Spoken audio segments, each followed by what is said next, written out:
Hey, what's up, guys? Christian Brindle here, and I am back with another episode of the Seven Figures or Bust podcast, the number one podcast in the world for growing your insurance business to seven figures or above.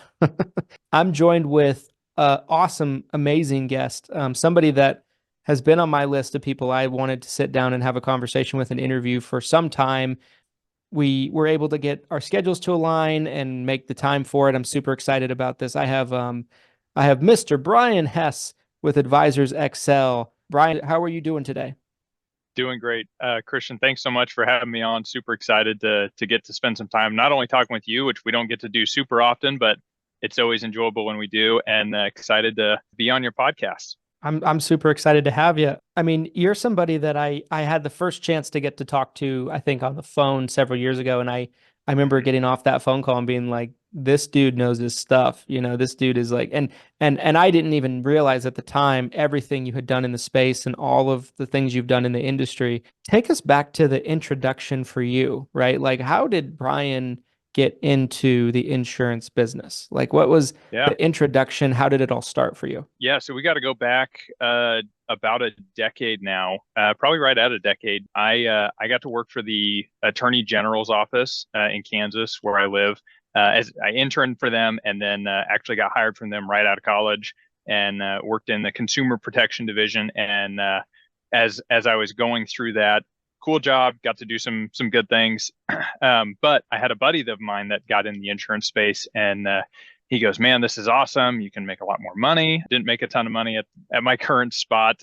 Really good, good benefits. It was a government job kind of Hmm. thing. And I said, you know what? I want to try something different. And so I told myself, he goes, "You got to get licensed, right? Life and health license." And I said, okay, if I'm going to quit my job, I'm going to go take the test next week. Had not studied everything. I'll take the test next week.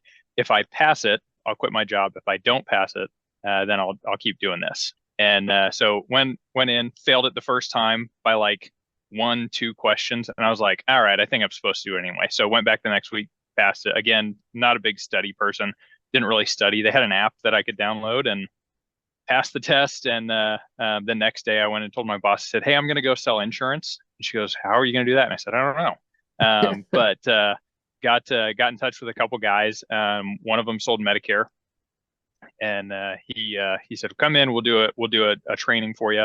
Had maybe 45 minutes of a Medicare 101, and he said, "I just got these new lead cards for you. They're people who are turning 65 or want to change their Medicare, and everybody's seen the pink lead cards." Hmm. Slapped them on my desk, told me to call and set appointments to go see people. And that was my start in the business. I found out like 3 years later, those new leads were like 4 years old because none of those people were turning Yeah. 65.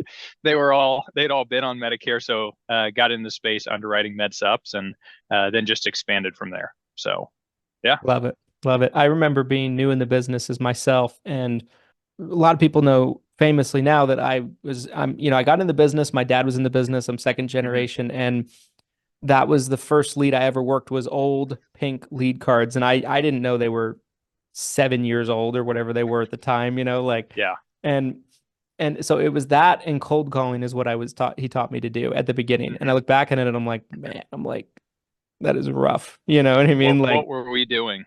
yeah. So Yeah. you start off working, selling Medicare, Hmm. you're running down old direct mail leads and those kind of things. What does that pathway look like as you start to grow, right? Like, because you evolved, in your career and those kind of things. What happened next? Like, what does the first year or two look like selling? Yeah, so did that, sold full time for a year, got married that same year to my wife Emily, and which was an awesome thing to have happen in between that, getting kicked off on that side. And one of the things that a couple of the guys I was working with, we realized pretty early on is that we were pretty good at actually talking through with other agents and like training and getting them to different products. If you go back 2014, 2013, 2014, 2015, Facebook groups were not a thing, right? The environment that we have now for sharing communication. There was insurance forums, and only people who have been around for a long time will know what that is online. But there Hmm. was no sharing of information. So even like getting even from the FMO standpoint, getting new contracts was a pretty rare thing because we hadn't hit that space in really like 2018, I'd say, when every single person with an insurance charter, and their mom started putting out new carriers. So we had the opportunity to start working with a company called Bankers Fidelity, Hmm. and we took that and did really good in the state. I got to work with a couple other guys, and they expanded that opportunity, opened an office in Kansas City, and asked me to come in and help, instead of being on the sales side, to actually work as a recruiter for agents. So I switched over, kept my licenses and sold a little bit as we were going, but my full-time job then transitioned over after about a year and a half to recruiting agents, and doing the brokerage thing. Yeah. Okay. Gotcha. Now you're working with Advisors Excel, right? Which is a Yep. behemoth in the financial services industry, the annuity Yeah. space. And if I remember correctly, you're running their Medicare division, isn't that right? Yeah. So fast forward from that was 2015. Fast forward to 2019. I had known a guy named Todd Morsey. You may Mm, know that name. He used yeah. to be at Premier Senior Marketing, led their sales team, I think is what he was doing over there. He had come down in 2019 and started the Medicare division here for Advisors Excel. We lived in Kansas City at the time, wanted to move back to where my wife and I's families were, and saw that they had a job position open, and I reached out to him. Todd and I had known each other for several years, and he said, "Yeah, dude, this would be awesome. I'm looking for somebody to come in that is experienced in Medicare and can help kind of grow and build this division." And so for AE is a just a juggernaut in the insurance space. They do a ton of we do a ton of annuity premium. We've got our wealth side, so assets under management, and our life side is pretty big as well. And so Medicare was this new piece, but it really fit the puzzle of, when you look at a holistic advisor, what are they covering? What are they doing for their clients? They're managing their money, right? They're providing safe retirements. They're covering life insurance, long-term care, but there's that big piece there of Medicare and health insurance and healthcare that wasn't being addressed. And Yeah. so AE knew there was a big spot there to add that. They brought in, people like Todd and some other people on our team, and then myself. And so Todd's the president of the division. I get to serve as the vice president, and I've been doing that since 2019, of working with the AE advisors. For a lot of them, they're brand new to Medicare, and so teaching them Medicare, how to sell it, how to work with their clients, and then obviously bring in new Medicare clients and convert those to financial sales side, which is extremely lucrative for them, because the CPA on a Medicare client is a lot less than your average financial advising client. Yeah. And then for the other about 40% that already did Medicare, it's just consolidating those contracts over to AE, where they get a lot more value here at Advisors Excel than they may be from their current FMO. And as a whole, bringing it all under one house provides a tremendous amount of value for them. Yeah. Yeah. So, Yeah.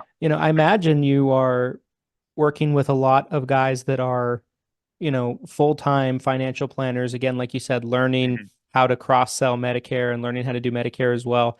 What do Yep. you feel like is the key for somebody to do well selling Medicare? Because I feel like anytime somebody tries to come in and add another product line, Mm-hmm. sometimes it can fall through the cracks pretty easily, right? If like the Yep. attention isn't placed on it. What do you feel like Yep. is the success point, like the the real key, I guess, for a financial planner to start offering Medicare and do well with it? Mm-hmm. The number one thing I'd say is first, they have to understand why, right? You've got to have a why behind what you're doing. If they don't understand where that fits in with financial planning as a whole, if they don't understand how it impacts their clients, they don't understand that why piece. Even to this other side, which is, it's not my favorite thing to bring up, but I do bring it up because it's relevant to them. It's kind of, I don't like the kind of fear-based thing, but hey, if you're not doing it, the next guy down the street or girl down the street, they are, right? Hmm. And Medicare is such a door opener. I tell the advisor we work with all the time, is they're like trying to figure out, hey, I want to add this. Medicare, as we know from a revenue standpoint, it takes a lot. It takes years to build, right? You Yeah. don't become the 6-figure and then the 7-figure guy like you are Yeah. overnight, just because I work Oh, really hard those first 2 years. That is years and years of work. And so when they're looking at that to other financial products, right, there's that, well, that's not much money. And it's not a ton of money starting out. That's not the goal of it. It is, what is it doing long term, and how is it facilitating a better relationship with your clients? How is it building more trust, opening the door to bring more people in? That really is the opportunity there. So if they understand the why, the next thing is making it right a process that they can follow. So one of the core values that AE has, we have four, and one of them is surround yourself with successful people. So at any point, if you're an advisor at AE, there is a good chance that we're going to ask you in some venue of another, whether it's on a stage at one of our large events like World Series of Sales, where we have 500-600 advisors coming in, or one of our smaller events might be 30 people that say, hey, I don't want Brian to necessarily be the one standing on stage and telling them how to do it. I want one of these advisors to do it, right? Advisors and agents learn a lot better from their peers than they do from their FMOs. That's just the reality of it. And so having that other person stand up and say, you guys need to do that, and here's why. And then Brian and his team are going to show you, here's how I did it. And so then we'll map out, if we have a good advisor, and we've got a lot of great advisors, this is their process of how they've incorporated Medicare. We want to take that process, document it, and then just replicate it with other offices. This video is brought to you by the 7-Figure Medicare Agent Summit. Guys, have you ever wanted to get around other professionals and the best of the best in the Medicare space if you're a Medicare agent? There's something to be said about networking and learning what other people are doing around the country, and they might just have some ideas that you may never have thought of before. It's also something to be said about learning from the best of the best. The most successful people in the insurance space collaborate, talk with others, and they have a mentality that we all are in this together and we share ideas and grow together. The 7-Figure Medicare Agent Summit is the premier event for Medicare agents. It is highly affordable. It has a great reputation of being some of the best content you're going to find at any event. There's so many events out there that are nothing but pitch fests, or half of the speakers are employees for the agency that host the event, and there's not really any real agency builders, or very few that actually take the stage and speak. At the 7-Figure Medicare Agent Summit, you get nothing but the best of the best talent from all over the industry. It's not based on hierarchy. It's not based on anything like that. We all are coming together as Medicare agents to grow and learn and get better. You can get information on who the speakers are for this year's event and ticket prices down in the link of this description. We would love to see you at the 7-Figure Medicare Agent Summit. Got it. Yeah, I think that makes a lot of sense, and I think it's very practical, in terms of a blueprint that they can follow, because Medicare is a complicated product line, right? So it takes a long time to kind of learn it. I feel like the hardest thing, I think, for most new agents is just understanding the product. Once you understand it, it's a pretty easy sell. And yeah, I think that makes a tremendous amount of sense, because I think financial planners focused on the bottom line, the main thing.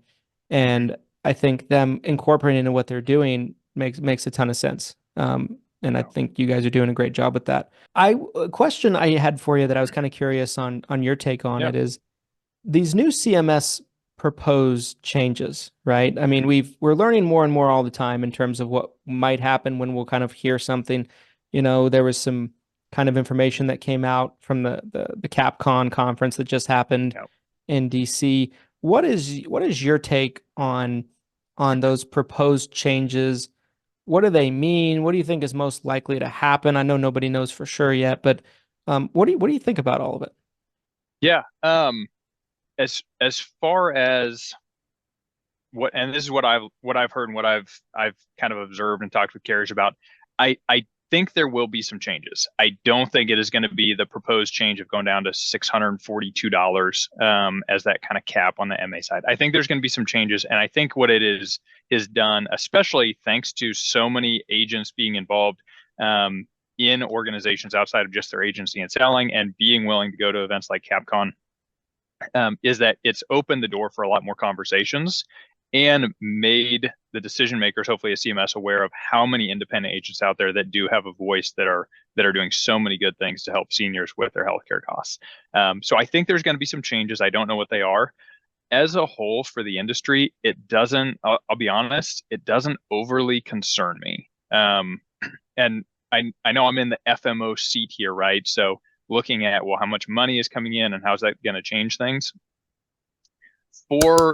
For a lot of the advisors that we work with, Medicare is a key part of their business, but it's a key part of their business that is a service and value add to their clients, right? Mm, They're yeah. managing, they're the majority of them are securities licensed. They're managing assets. They're selling a ton of annuities. They're selling life insurance.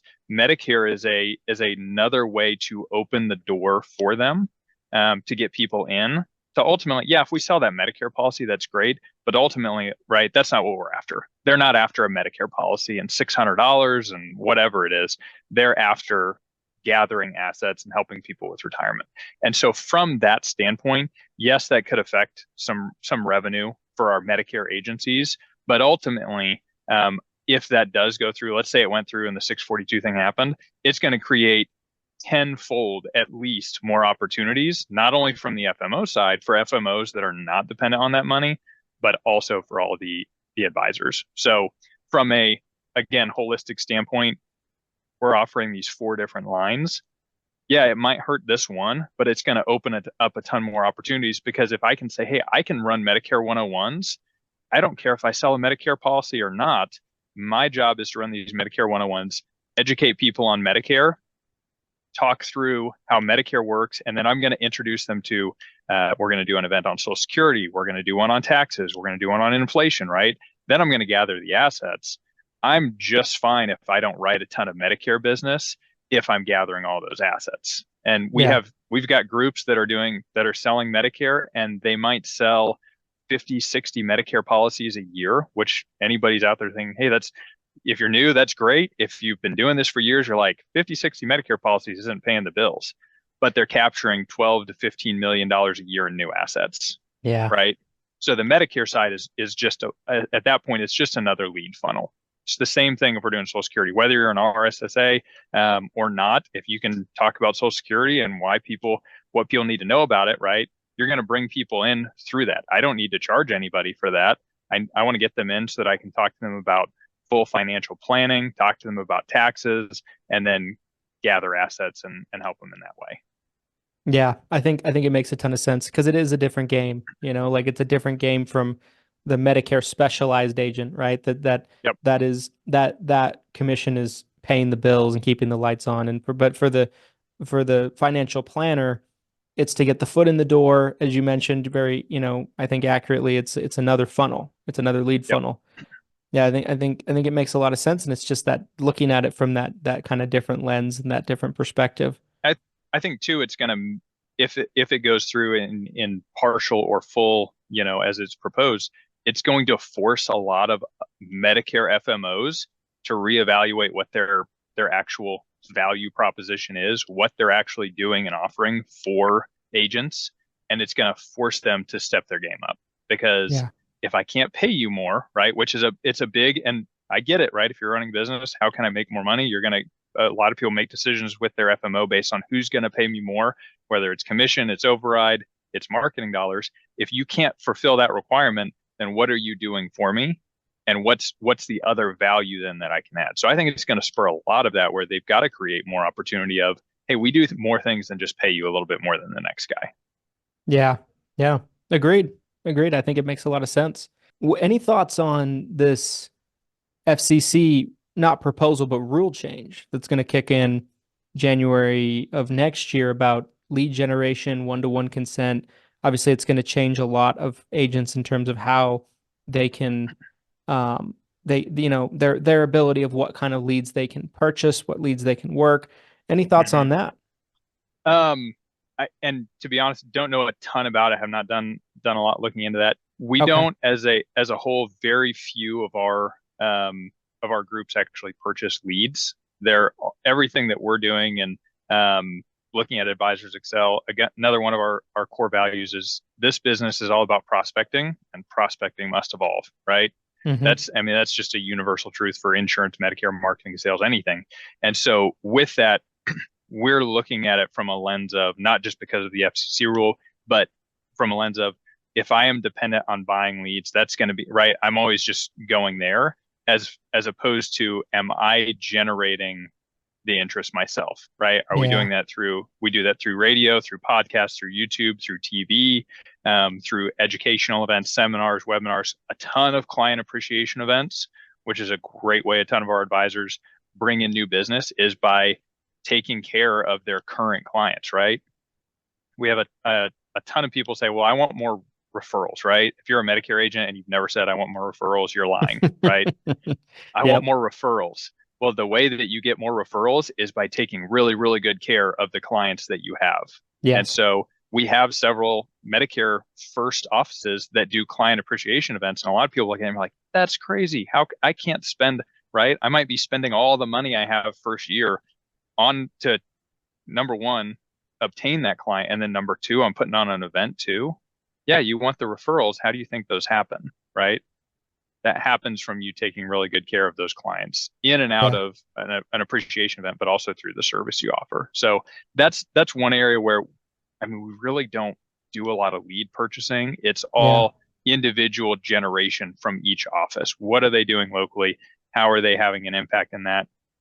We have a lot of advisors that have written their own books. We have a book writing program that will help walk through that. So that's another one of those things where it's like, I want to be out in a bunch of different ways, not dependent on one thing, like purchasing leads. Yeah. Yeah. I think it makes a lot of sense. And I think it creates a business model to where you're not reliant on things you can't control. Yep. Everything that you're doing is all based off of the things that you can physically control yourself. And I think it's a great business model Yeah. for agents for sure. Um, Talk a little bit about if you had to go back and give Brian, when he just first got his license, Hmm. um, some advice.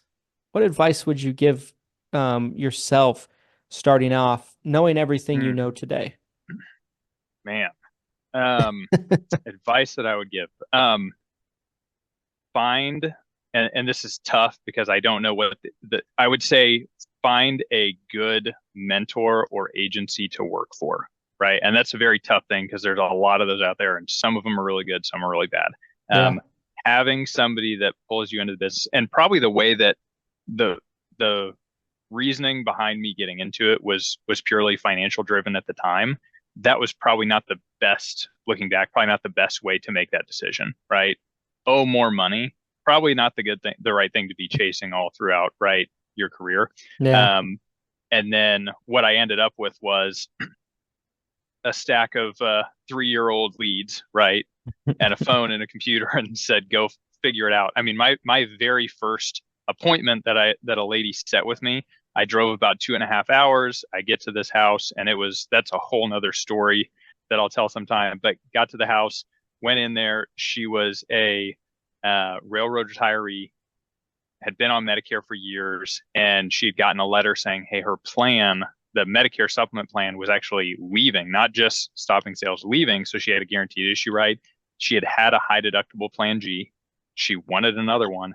And my Medicare training that I'd had, right, that 45 minutes covered plan F and plan G. And she goes, well, I want a high deductible plan G. And I remember sitting there and I was like, okay, don't mess this up, Brian. I said, I think I have one of those in my car. Let me go look. And I walked out, called the guy who had done that 45-minute training. I said, she wants a high deductible plan G. What's that? He goes, it's already on your application. You're good to go. Go in and fill out all the paperwork's the same.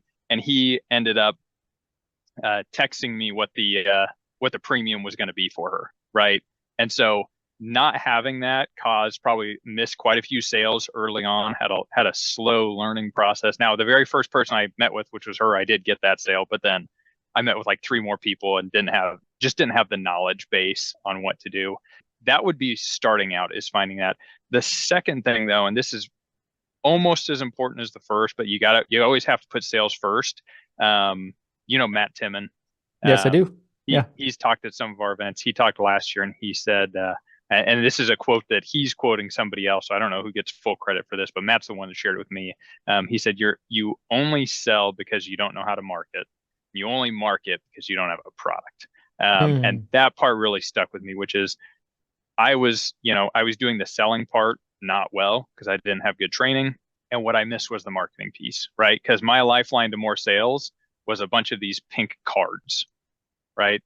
I had Yep. no marketing. And so having somebody to teach you a process in selling is definitely number one. The marketing piece is the second piece. Marketing is the most important part of this business. because it does not matter how good of a salesperson you are if you don't have people to sell to, right? Mm-hmm. That's the name of the game. And by contrast, you flip it the other way. If you have thousands of people to talk to, you're gonna become really good at sales.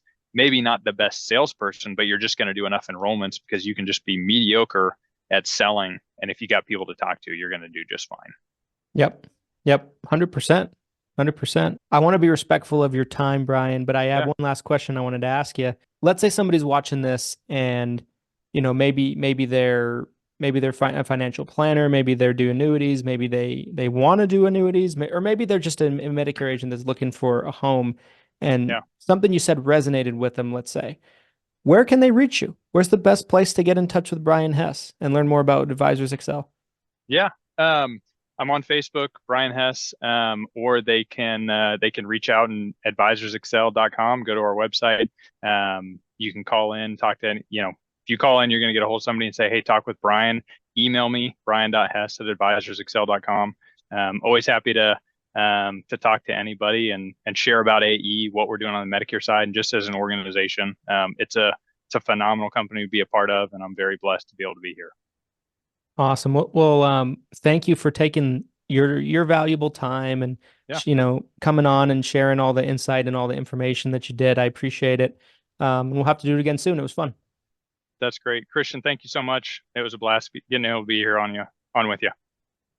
Everybody, if you watched all the way to the end, first off, thank you. You're the real MVP. Yeah.